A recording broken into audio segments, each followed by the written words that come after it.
ദാനിയേലിൻ്റെ പുസ്തകത്തിൽ നിന്നുള്ള വായന 9-ാം അധ്യായം 1 മുതൽ 27 വരെയുള്ള വചനങ്ങൾ.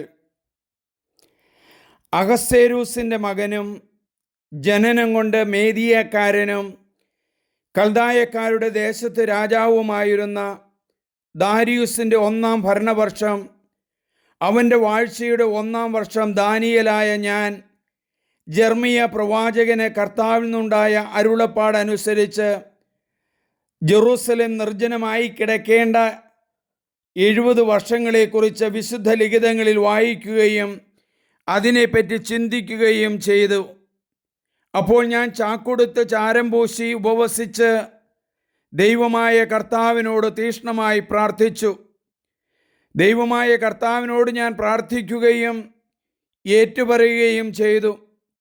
കർത്താവെ, അങ്ങയെ സ്നേഹിക്കുകയും അങ്ങയുടെ കൽപ്പനകൾ പാലിക്കുകയും ചെയ്യുന്നവരായി, ഉടമ്പടി പാലിക്കുന്നവരെയും അവരെ നിത്യമായി സ്നേഹിക്കുകയും ചെയ്യുന്ന ഉന്നതനും ഭീതിതനുമായ ദൈവമേ, ഞങ്ങൾ അങ്ങയുടെ കൽപ്പനകളിലും ചട്ടങ്ങളിൽ നിന്നും അകന്ന് അകൃത്യങ്ങളും അപരാധങ്ങളും ചെയ്യുകയും ദുഷ്ടതയോടെ വർത്തിക്കുകയും അങ്ങയെ ധിക്കരിക്കുകയും ചെയ്തു.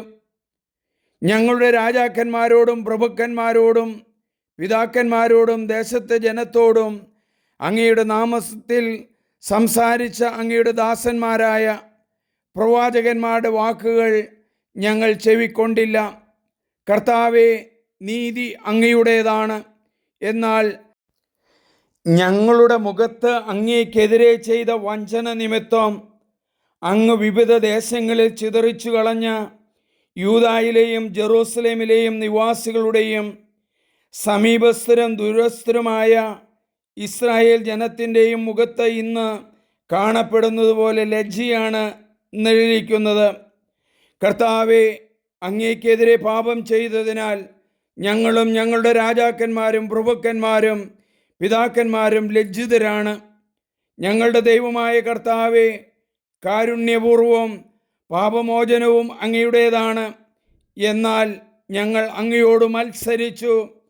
ഞങ്ങളുടെ ദൈവമായ കർത്താവിൻ്റെ സ്വരം ഞങ്ങൾ ചെവിക്കൊണ്ടില്ല.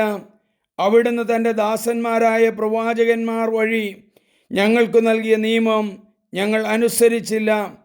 ഇസ്രായേൽ ജനം മുഴുവനും അങ്ങയുടെ നിയമം ലംഘിച്ച് അങ്ങയുടെ സ്വരം ശ്രവിക്കാതെ വഴിതെറ്റിപ്പോയി. ഞങ്ങൾ അവിടുത്തേക്കെതിരായി പാപം ചെയ്തതിനാൽ ദൈവത്തിൻ്റെ ദാസനായ മോശയുടെ നിയമത്തിൽ എഴുതപ്പെട്ടിരിക്കുന്ന ശാപവും ശിക്ഷയും ഞങ്ങളുടെ മേൽ ചൊരിയപ്പെട്ടിരിക്കുന്നു. ഞങ്ങൾക്കും ഞങ്ങളുടെ ഭരണാധികാരികൾക്കുമെതിരെ അവിടുന്ന് സംസാരിച്ച വാക്ക് ഞങ്ങളുടെ മേൽ വിനാശം വരുത്തിക്കൊണ്ട് അങ്ങ് നിറവേറ്റിയിരിക്കുന്നു. ജെറൂസലേമിന് സംഭവിച്ചതുപോലുള്ള നാശം ആകാശത്തു നിന്ന് കീഴിൽ മറ്റൊരിടത്തും സംഭവിച്ചിട്ടില്ല. മോശയുടെ നിയമത്തിൽ എഴുതപ്പെട്ടിരിക്കുന്നത് പോലെ ഈ വിനാശം ഞങ്ങളുടെ മേൽ പതിച്ചു. എന്നിട്ടും അങ്ങയുടെ സത്യം ശ്രവിച്ച് അകൃത്യങ്ങളിൽ നിന്ന് പിന്തിരിഞ്ഞ് അങ്ങയുടെ കാരുണ്യത്തിനു വേണ്ടി ഞങ്ങൾ യാചിച്ചില്ല. അതുകൊണ്ട് കർത്താവ് ഉചിതമായ സമയത്ത് ഞങ്ങളുടെ മേൽ വിനാശം വരുത്തി. എന്തെന്നാൽ ഞങ്ങളുടെ ദൈവമായ കർത്താവ് താൻ ചെയ്യുന്ന എല്ലാ കാര്യങ്ങളിലും നീതിമാനാണ്. ഞങ്ങളോ അവിടുത്തെ സ്വരം അനുസരിച്ചില്ല. ഞങ്ങളുടെ ദൈവമായ കർത്താവെ, ഞങ്ങളെ ഈജിപ്തിൽ നിന്ന് മോചിപ്പിച്ച് അങ്ങയുടെ നാമത്തെ മഹത്വപൂർണമാക്കി. അങ്ങയുടെ ശക്തി ഇന്നും അനുസ്മരിക്കപ്പെടുന്നു. എന്നാൽ ഞങ്ങൾ പാപം ചെയ്യുകയും ദുഷ്ടത പ്രവർത്തിക്കുകയും ചെയ്തു. കർത്താവെ, അങ്ങയുടെ നീതിപൂർവമായ എല്ലാ പ്രവൃത്തികൾക്കും തക്കവിധം അങ്ങയുടെ കോപവും ക്രോധവും അങ്ങയുടെ വിശുദ്ധഗിരിയായ ജെറൂസലേം നഗരത്തിൽ നിന്ന് അകന്നു പോകട്ടെ. ഞങ്ങളുടെ പാപങ്ങളും പിതാക്കന്മാരുടെ അകൃത്യങ്ങളും നിമിത്തം ജെറൂസലേം അങ്ങയുടെ ജനവും ചുറ്റുമുള്ളവർക്ക് നിന്ന വിഷയവുമായി. ആകയാൽ ഞങ്ങളുടെ ദൈവമേ, അങ്ങയുടെ ദാസൻ്റെ പ്രാർത്ഥനയും യാചനകളും ചെവിക്കൊണ്ട് ശൂന്യമായി കിടക്കുന്ന അങ്ങയുടെ ആലയത്തെ അങ്ങയുടെ നാമത്തെ പ്രതി കടാക്ഷിക്കണമേ. എൻ്റെ ദൈവമേ, അങ്ങ് ചെവി ചായ്ച്ച് കേൾക്കണമേ. അങ്ങയുടെ കണ്ണുകൾ തുറന്ന് ഞങ്ങളുടെ നാശങ്ങളെയും അങ്ങയുടെ നാമം വഹിക്കുന്ന നഗരത്തെയും കടാക്ഷിക്കണമേ. ഞങ്ങളുടെ യാചനകൾ അങ്ങയുടെ മുമ്പിൽ സമർപ്പിക്കുന്നു. ഞങ്ങളുടെ നീതിയിലല്ല, അങ്ങയുടെ മഹത്തായ കാരുണ്യത്തിൽ മാത്രം ആശ്രയിച്ചുകൊണ്ടാണ്. കർത്താവെ ശ്രവിക്കണമേ, കർത്താവെ ക്ഷമിക്കണമേ, കർത്താവെ ചെവിക്കൊള്ളുകയും പ്രവർത്തിക്കുകയും ചെയ്യണമേ. എൻ്റെ ദൈവമേ, അങ്ങയുടെ നാമത്തെ പ്രതി വൈകരുതേ. എന്തെന്നാൽ അങ്ങയുടെ നഗരവും ജനവും അങ്ങയുടെ നാമമാണല്ലോ വഹിക്കുന്നത്.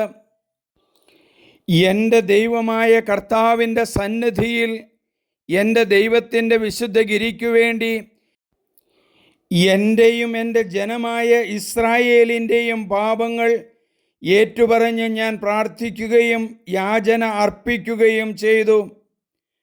അപ്പോൾ ആദ്യം ദർശനത്തിൽ ഞാൻ കണ്ട ഗബ്രിയേൽ സായാഹ്ന ബലിയുടെ സമയത്ത് എൻ്റെ അടുത്തേക്ക് പറന്നു വന്നു. അവൻ എന്നോട് പറഞ്ഞു, ദാനിയേലേ, നിനക്ക് ജ്ഞാനവും അറിവും നൽകാൻ ഞാൻ വന്നിരിക്കുന്നു. നിന്റെ യാചനകളുടെ ആരംഭത്തിൽ തന്നെ ഒരു വചനമുണ്ടായി. അത് നിന്നെ അറിയിക്കാൻ ഞാൻ വന്നിരിക്കുന്നു. അവിടുന്ന് നിന്നെ അത്യധികം സ്നേഹിക്കുന്നു. ആ വചനം കേട്ട് ദർശനം ഗ്രഹിച്ചുകൊള്ളുക.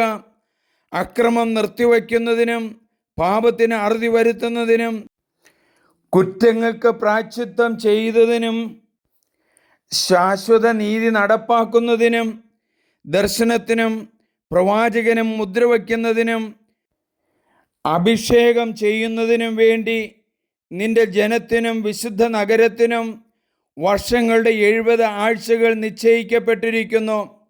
അതുകൊണ്ട് നീ ഗ്രഹിക്കുക, ജെറൂസലേമിൻ്റെ പുനർനിർമ്മാണത്തിന് കൽപ്പന പുറപ്പെട്ടതു മുതൽ അഭിഷിക്തനായ ഒരു രാജാവ് വരുന്നതുവരെ 7 ആഴ്ചകൾ ഉണ്ടായിരിക്കും.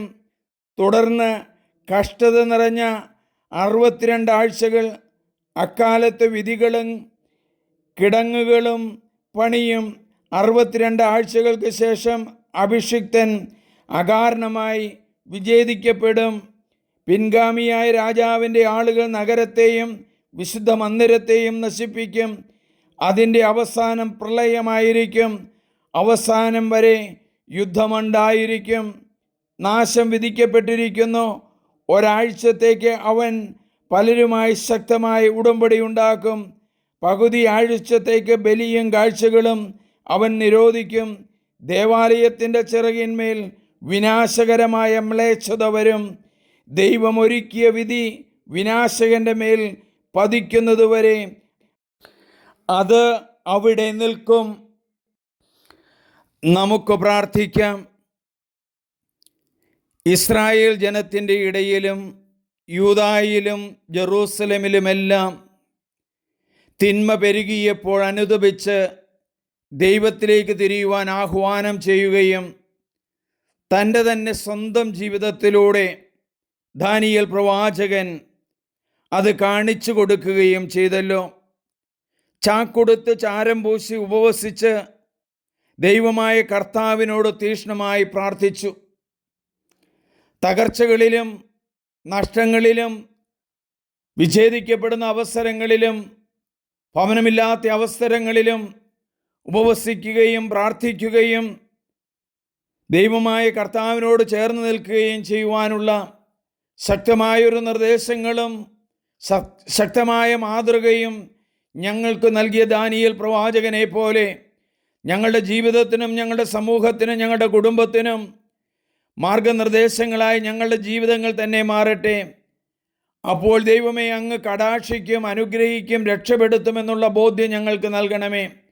ദാനിയേലിനെ പോലെ ചാക്കൊടുത്ത് ചാരം പൂശി തീക്ഷ്ണമായി പ്രാർത്ഥിക്കാനുള്ള വരങ്ങളും ദാനങ്ങളും പരിശുദ്ധാത്മാവിലൂടെ സമൃദ്ധമായി ഞങ്ങൾക്ക് നൽകണമേ. ആമേൻ. സ്നേഹമുള്ളവരെ, നിങ്ങളെല്ലാവരും ഇത് സബ്സ്ക്രൈബ് ചെയ്യണം, മറ്റുള്ളവർക്ക് പകർന്നു കൊടുക്കണം, ഷെയർ ചെയ്യണം. ദൈവവചനം വളർത്തുമ്പോൾ ഒരാൾ അനുതാപത്തിലേക്കും രക്ഷയിലേക്കും കടന്നു വരും. അതിനു വേണ്ടുന്ന ശക്തമായ മാർഗമാണ് ദാനിയേൽ പ്രവാചകൻ്റെ പുസ്തകം 9-ാം അധ്യായം 1 മുതൽ 27 വരെയുള്ള വചനങ്ങൾ നമുക്ക് കാണിച്ചു തരുന്ന. Praise the Lord, praise the Lord, praise the Lord.